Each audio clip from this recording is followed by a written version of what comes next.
Delicious. Oh, Henry. This name really makes you think it's supposed to be like a double entendre or some innuendo. It's an amazing chocolate combination of that, nuts, and whatever else. Welcome to another edition of the Wandering Yuki Cheese Cafe. And I know I've probably highlighted this numerous times, but I love having this crock pot around for all of my stuff. You're going to find that you just have to put everything in here, slow cook it for a few hours. It's going to be all delicious, and it's great for every single cut of meat. Like, you can take the toughest meats out there, the one that you really have to gnaw and chew on like you're a dog growling at his food, and it's not even going to, you're not even going to notice it being that tough. It's going to be super tender. I've highlighted this so many times, I feel like the makers at Crock-Pot should probably pay me to sponsor them. I'm probably driving sales for this thing. Anyways, on to the subject of today. I wanted to do some pork. And I know I've highlighted this in the past, and I've made mention of it numerous times. But this is going back to a birthday party I did with a friend ages ago, and I wanted to cook something. Something that was pork, sweet, nothing too crazy, because I know she was a picky eater. And I came across this recipe for a honey butter pork roast. You could do it with all kinds of pork. It's quick to prepare, actually. The part that's going to take the longest is waiting for this to cook in the slow cooker. But above all else, it's super tasty, and you get even a really good gravy off that too. So I'm thinking today, I'm going to whip it up. I'll show you from start to finish, and hopefully we get to tasting it today. So let's get started. So before you even think about throwing your pork in the slow cooker, there are a few steps to prepare to get it all flavorful. Your first thing is you're going to have to create a nice dry rub for it too. So your basic dry rub is going to consist of 2 ingredients as a minimum: salt and pepper. Once you have that, you can add whatever else you want to it. Now this is going to take around 2 teaspoons of salt to rub around, which sounds like a lot, but keep in mind you're using this over a larger piece of pork. You're not necessarily taking a small piece, putting 2 teaspoons of salt. It's almost like having General Tao where the sodium is about 1,500 milligrams. You're thinking, holy shit, this is a lot of salt. But just so I don't get sidetracked, it's 2 teaspoons of salt rubbed around the entire piece of pork that you're going to use. And then the next step is half a teaspoon of ground black pepper. You can use coarse if you want, or you can use fine like I do, because sometimes this is really good for blending in a lot better.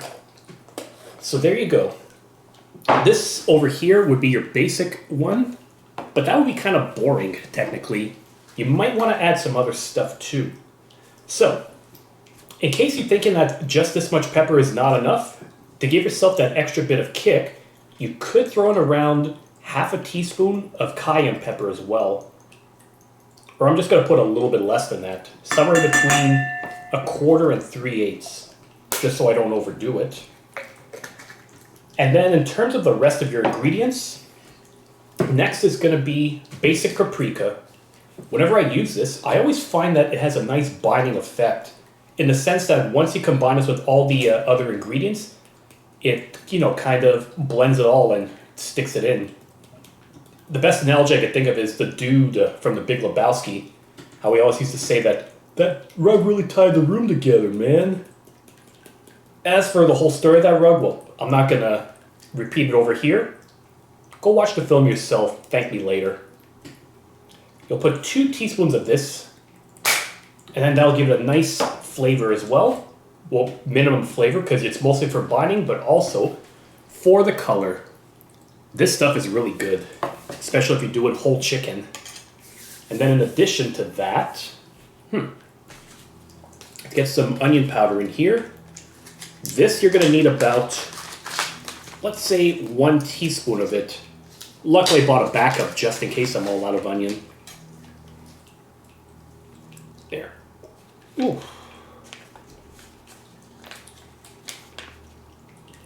So more or less I seem to have everything for the onion. There. Just shake that. Oh, made a little mess over here, but I'll clean it up afterwards. Nice white powder all over the table. Oops, I could get the wrong impression from that. After you have that onion in, you're going to need some garlic powder in addition to that, or granulated garlic. Just as long as it's kind of a ground up garlic, you're fine. And you're going to need about a teaspoon of that stuff as well.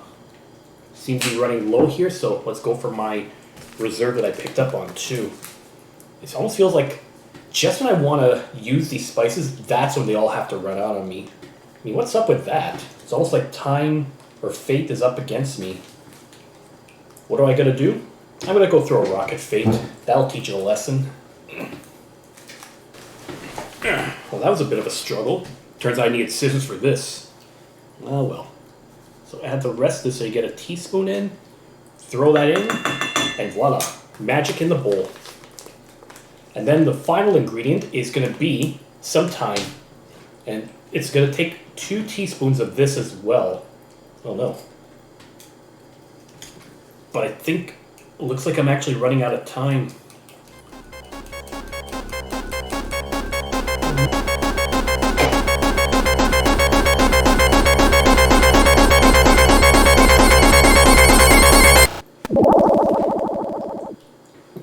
Oh wait, hang on a second. Extra life, right over here. I thought I bought some extra time too. Crisis for nothing at all. So let's just get this in here. And I'll get the rest of my thyme opened up and then inside.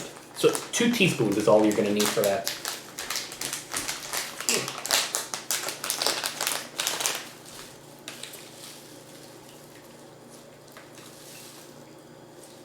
And voila. So in case I underestimated my first teaspoon, this heaping teaspoon more than made up for it now. And then with that out of the way, it's time to mix everything up together.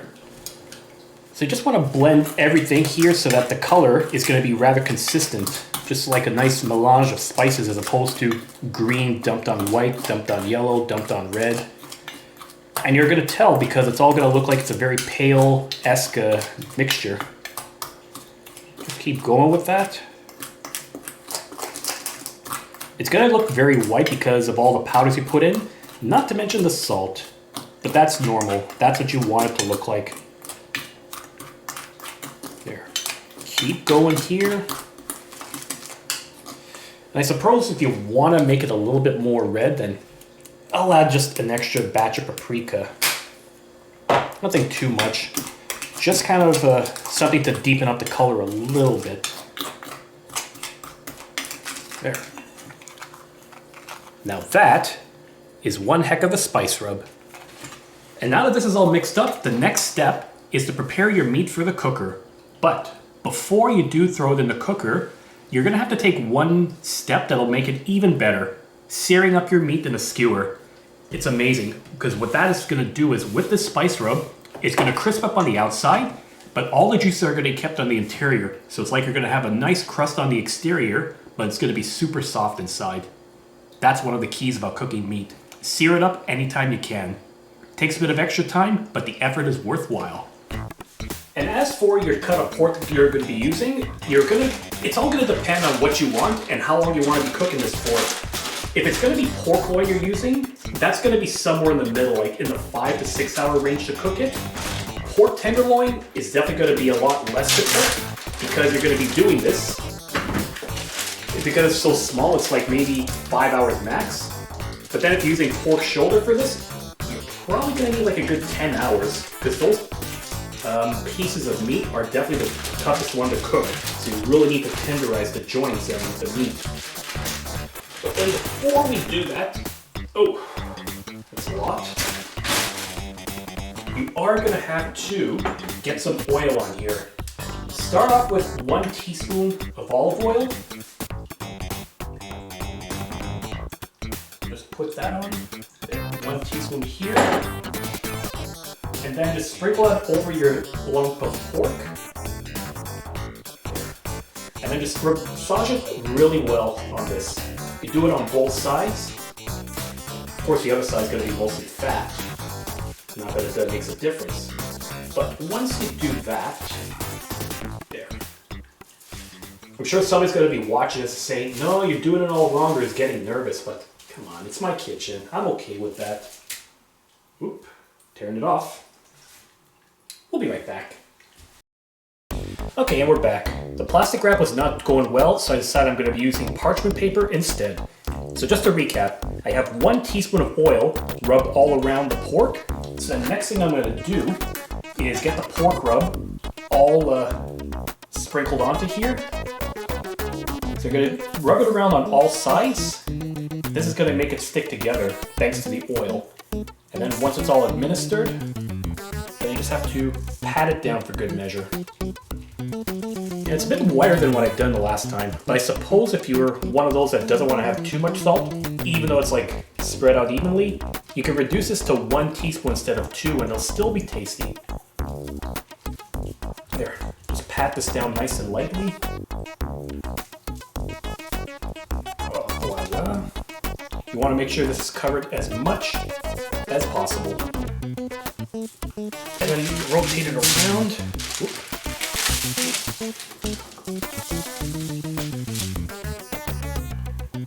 Even though this is mostly going to be fat, it's going to be very seasoned fat. Nice, tasty, and oh yeah, we're back on the salty pig train, everyone.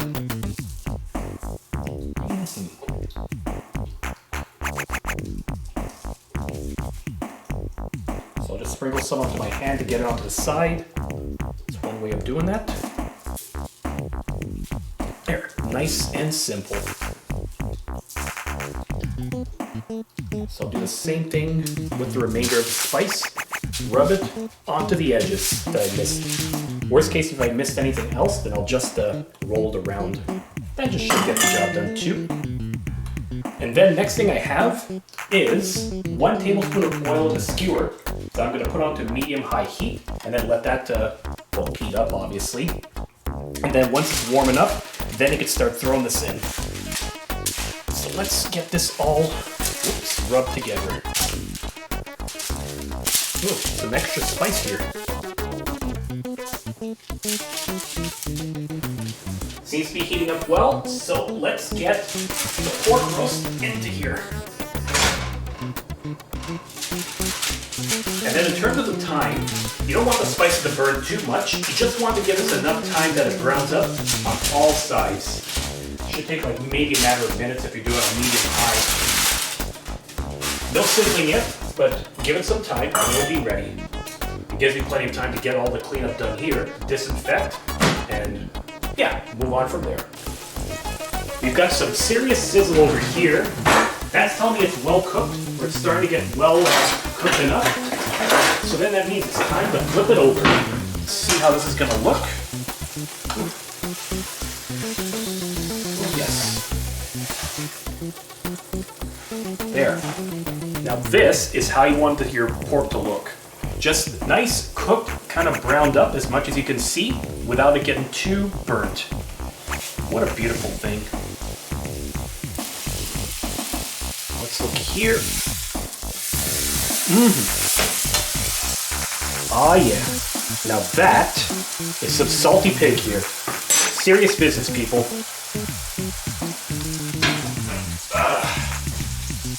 So once this is browned enough, you're more or less ready to go for loading this up into your slow cooker. So, turn this off for now. Get the lid over here. I'm just going to cut the heat and then use a fork. It's heavy as a really heavy thing, everyone. This is why I sometimes like these pork tenderloin. It cooks faster and it's also lightweight. Just have to get this in here. Beautiful. Alright, so once that's done, you're just going to have to wipe off the grease from the pan here, and then you're going to be on to the next step, which is your honey butter sauce. Now that is the heavenly part of this too. And now for something completely different. For those of you who like to have your boozy coffees in the morning or in the afternoon for brunch, but you feel like that the larger coffees are a bit too much, or you also don't want to have something too sweet, like if you have an Irish coffee with a lot of the sugar all around the rim, well, look no further. I'm about to do something different for you. I am going to show you the Carajillo. First thing we need to do, we need to go get a shot of espresso. Okay, spoiler alert, that was 2 shots of espresso. I don't like to do singles. I like to have good amounts of coffee. So after you've done that, you just throw a handful of coffee beans in here. Why? Fuck if I know. I just remember getting it that way. This is like the perfect drink that you would have if, let's say, you're somewhere in the middle of Spain, it's mid-afternoon, you're sitting on a terrasse. Of course, there's like hundreds of terraces everywhere, so you can't not find one. And you want a good pick-me-up drink that'll make you feel, rejuvenated, but at the same time, very chill. That would be the key. So we got our espresso, we got our coffee beans. Next, we're gonna add a bit of lemon. Nope, not a full lemon. We're just gonna take the lemon rind, put this into here. There, put that in. Let's get all the pits out.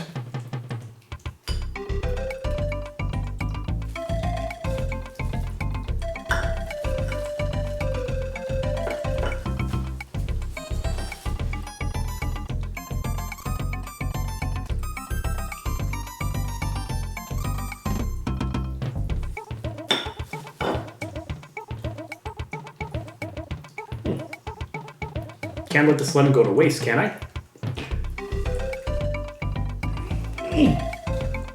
Ugh. I just gotta stop doing that. So add the lemon rind. Ugh. And then to wash that down and disinfect it, you're gonna need your magic ingredient.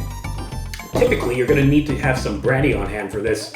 But if you don't have any brandy, cognac's gonna do the trick too. So you just put this in. Now the trick if you're in Spain ever, if you're able to travel again, is depending on the terrace you're in, they're gonna give you they're not gonna measure one shot and put it in. They'll just give you a nice pour of a generous amount. And I guess if you're done enough business with them, if you've gone to the spot well enough, they'll add just a little bit more to top it off. So you just put this much here. I don't want to abuse myself today. And then, the final step, and the most important step, you take a sip.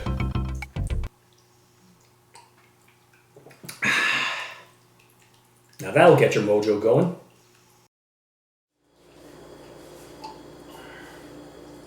Ah yeah, that hits the spot. Lets me feel like a good buzz, but at the same time, being able to maintain my mojo. So I got the pan wiped up over here, and now it's time to add the next ingredient to get the sauce all prepared. So, in terms of butter, this is actually a copious amount.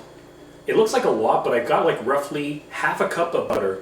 And you have to make sure it's unsalted butter, because salted butter, it's a bit much. It's like saying, salt up that salty pig, boy. It ain't gonna happen. But to be fair, it's not exactly evenly distributed, because there's a lot of gaps. So what you'll do is you'll just give it a good spanking. Give it a good light spanking, and then you're gonna let this melt on medium-high heat. And once that's done, you would add the next ingredient, which is some garlic. They asked for about 5 cloves of it, which is actually pretty good for a Ukrainian, because we basically live off of garlic.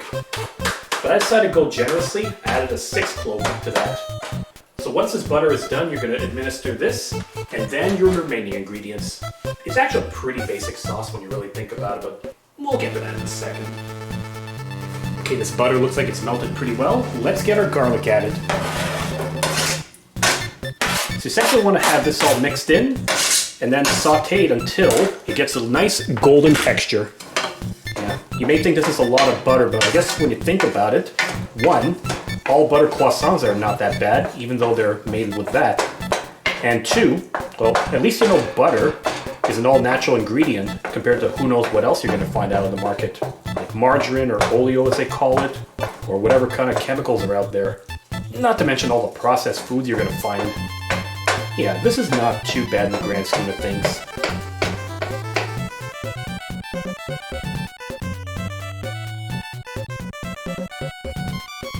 Garlic looks pretty good now, so let's add our next ingredients.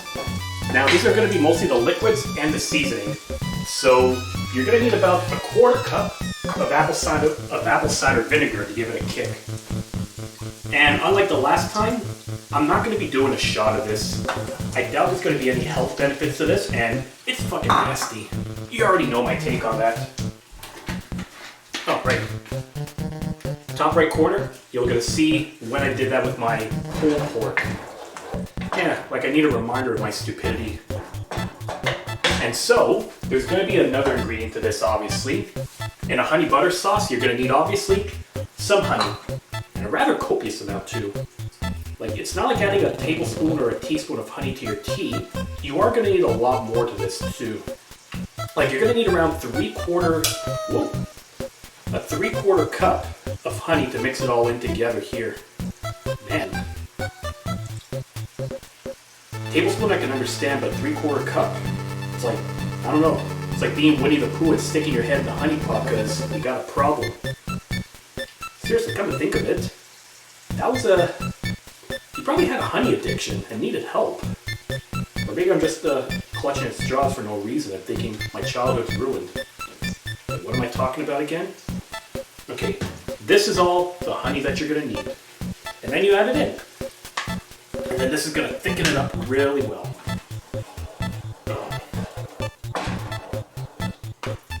Of course, you're going to have to probably scrape the sides a little bit too.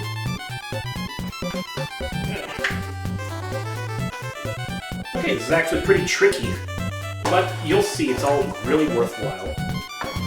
So just mix it all in. You're going to want to let this simmer until it starts getting to a boil. Oh yeah. Before we get to that part, you're also going to need to add a final amount of salt and pepper. Half a teaspoon of each, just for good measure all around. I'm going to underestimate my salt because I know I have a lot already.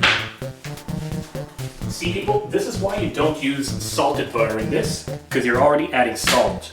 And it's not necessary. A bit more pepper too will get the job done. Yeah.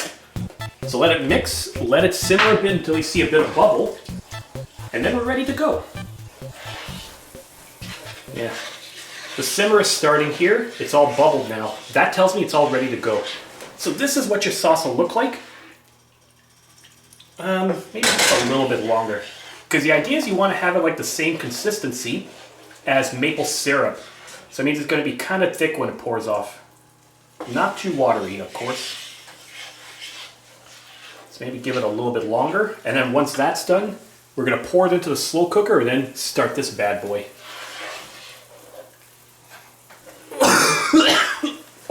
Woo! Vinegar and honey fumes. That'll do ya. Okay, more bubbling. Let's get this lid out of the way. Give it one more stir. See what this consistency is like. Okay, this is as good as it's going to get. So let's cut this heat.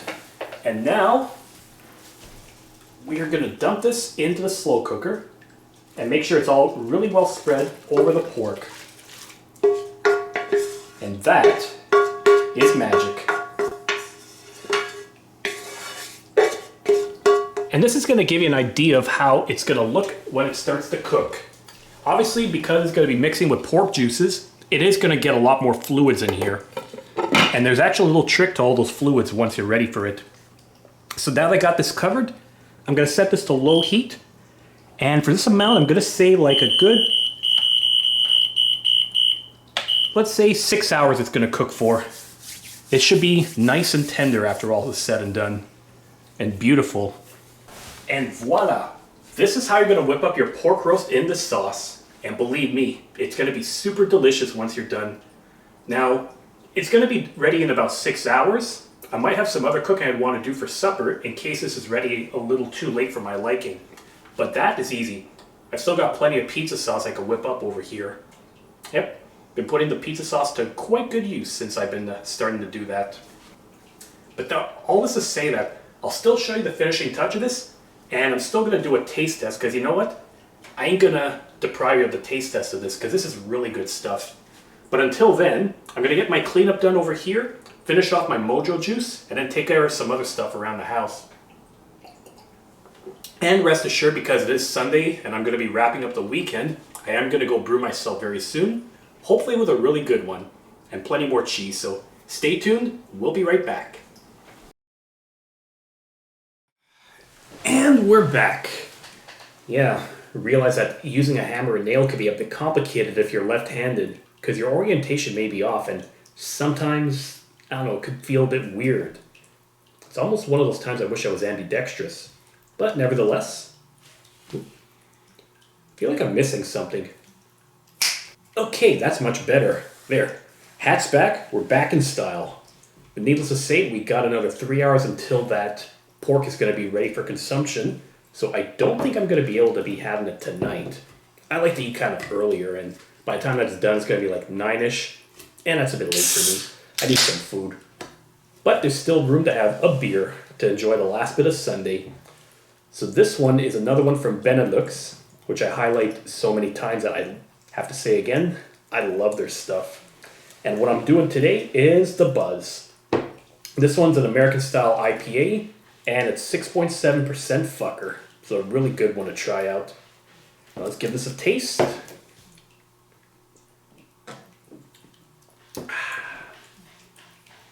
Not bad. Definitely a hoppy one. And then, if you were to look at the artwork, you would probably look at this and think, what does a heart on a tongue and a mouth have to do with getting the buzz?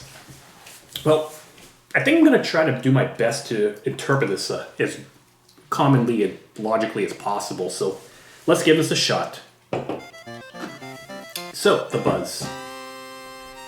We got a cartoon heart over here. So clearly, it's something related to Valentine's Day, am I right? But then they're just sitting on the tongue. So it could be possible that it's supposed to be one of those candied hearts that you eat, that have one of those messages, that has a very chalk-like texture. But on the other hand, maybe it's some kind of a piercing. Maybe it was after a date, maybe it was some kind of a drink that they had at the bar together. Then next thing you know, they decide, you know what? We got to do something to remember this day. So then they go out, they find the closest piercing parlor to the bar, get themselves a tongue piercing, but instead of one of those typical ones that you get, you know, those tube-like things that you can play with that's kind of nasty, they think, let's immortalize this with a heart. Something that's always going to make them remember that. I was losing my train of thought there for a second. But they're going to say, let's immortalize our first date on Valentine's Day with a heart. Just so they can remember that it was either the drinks or the buzz they got from Valentine's Day candies. There. That's my interpretation. What did you think of it? Alright. Nice, steamy. Gotta love the color in here. And the whiff of honey, butter, garlic, and whatever else I had in here, it's been hitting my nose all afternoon. Definitely stoked to have this later in the week. But yeah, like I said, actually it's gonna be a bit over 3 hours before this thing is done. And that's before I let you know what I do with the gravy that's in here. To be determined. Okay, this is definitely not going to be ready by the time I'm ready to have supper. I am getting kind of peckish too. So I made a judgment call.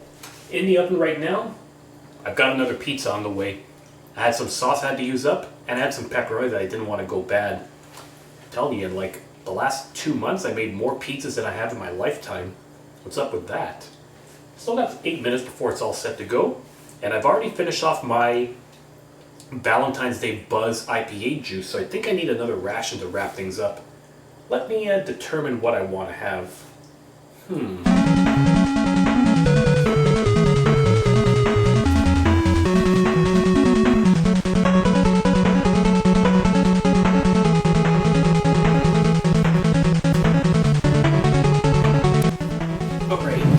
think I've made up my mind.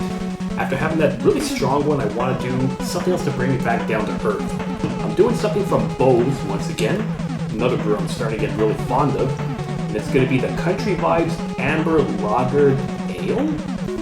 That's a pretty weird description to call it, like Amber Lagered Ale. It's like, how do you lager something? That doesn't sound like a verb to me. But what do Country Vibes have to do with being lagered or amber? I don't know. I think I should just open this up, give it a taste, and then figure out from there what this is supposed to be about. Okay, looking at this, you know, your ambers are usually going to be very reddish, but in this case, because it looks like a very caramel flake color, I want to say that's probably a pale ale. Like something along those lines, I'm going to tell you. Alright, let's check what Country Vibes is like.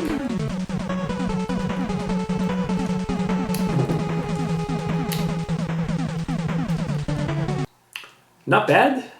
Definitely on the sweet side though, so it's definitely not one that I'm very used to when it comes to beers. Alright, not too bad.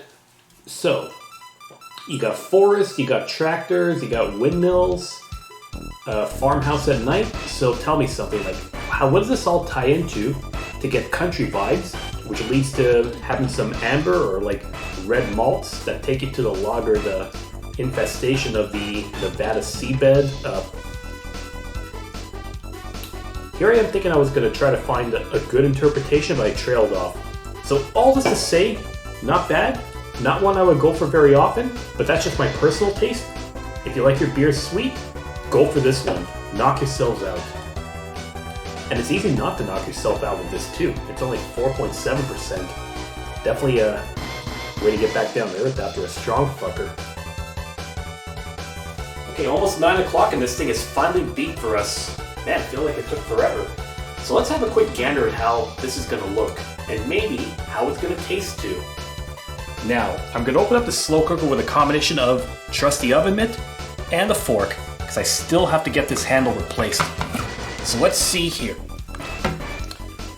Oh yeah, looking really good. And just like I predicted also, you're going to notice that there's a lot more liquid in here. This is a combination of the honey butter sauce that I whipped up, combined with the pork juices that have been simmering in here for who knows how long. So I'm just opening this up quickly to make sure that this thing is well cooked, because you don't want to have fully pink pork. If you remember my pork tenderloin video when I was possessed by a demon, a little bit of pink in the center of tenderloin is fine, but pink everywhere, you're in the deep shit. So looking good here. Let's see if we can get this out and also put this liquid to good use. Now, let's try to get this out. Okay, this might be a tight squeeze. Come on, damn you. I'll be right back. Never thought I would need a spoon to go with this too. Need to give it some leverage. Ooh, it's ripping apart, but it's probably still going to be tasty. So no trace of pink, it's all white. This is really good stuff. But once you're done with that, you're actually not done with this period, because there's still going to be another step with the juices. And this is going to be your secret ingredient to this. So the trick to this, or the trick to any gravy for that matter, is you just have to take any of those remaining juices and then you're going to put them in a medium saucepan. Always recycle your elements over here, because you never know when you're going to need that for cooking.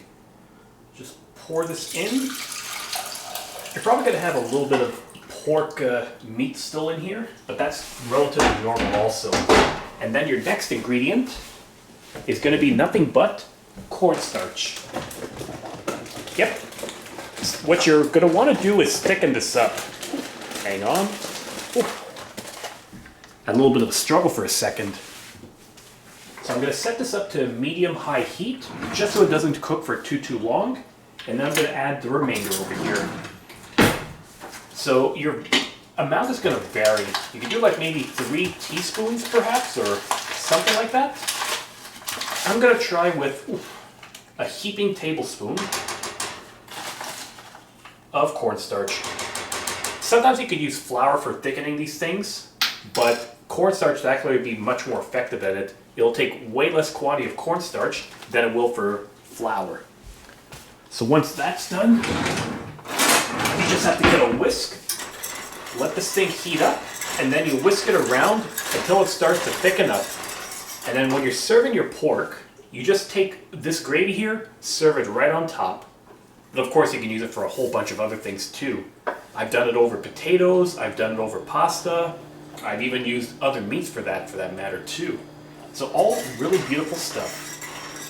And I was surprised too, this was like an experiment just to make sure that a friend would like that for her birthday. And how did I know that was a good meal? Simple, she actually asked for seconds. Actually, I think we all asked for seconds when we were doing the birthday supper.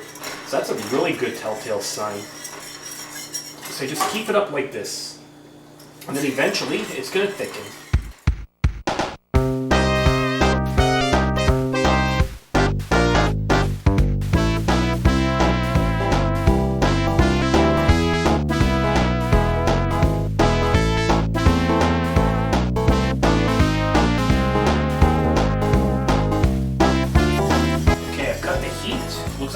up well, so I'm taking it off, and you can keep it aside for the next time.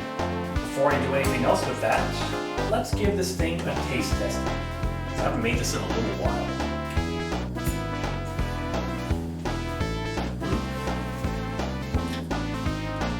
Definitely on the sweet side, definitely very, shall we say, rich. The texture is fine, still love it. I remember the first time I made this stuff, I used the pork loin to test it out. Then I eventually found that my personal preference is pork tenderloin, just because how super tender this is. And then of course, everything is going to be good when it's slow cooked. Loin, pork shoulder, pork tenderloin, it's all good. Overall, satisfactory. Can't wait to eat this for tomorrow. It's about 9 o'clock and I think now's not the time to have a full meal. So, this has been another edition of the Wandering Yuki Cheese Cafe Salty Pig Part 3. Thanks for watching once again, everyone.